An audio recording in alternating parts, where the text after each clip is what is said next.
Asia cup 9 ستمبر کو start ہونے جا رہا ہے جو کہ دبئی اور ابو ظہبی میں کھیلا جائے گا اور سب کی نظریں اس بات پر ہیں کہ پچ کیسی ہوگی، کیا بیٹسمین کو سپورٹ ملے گی یا بولرز کو۔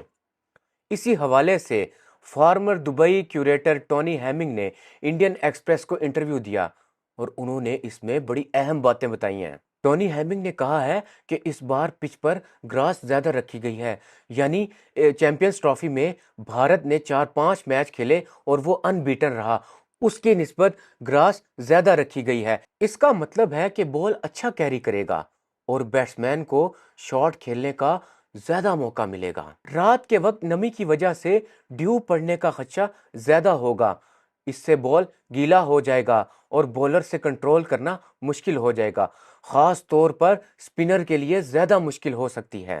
ٹونی ہیمنگ کے مطابق دوسری اننگ میں ڈیو کا اثر زیادہ ہوگا، جو ٹیم ٹاس جیتے گی وہ زیادہ تر فیلڈنگ کو ترجیح دے سکتی ہے تاکہ بیٹنگ آسان ہو جائے، یعنی ایشیا کپ میں چیز کرنے والی ٹیم کو فائدہ مل سکتا ہے۔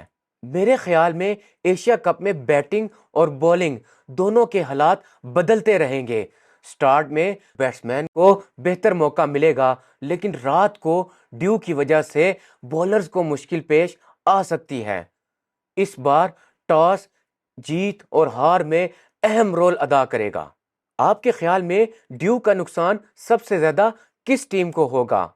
کومنٹس میں اپنی رائے ضرور دیں، ویڈیو کو لائک کریں اور چینل کو سبسکرائب کرنا نہ بھولیں۔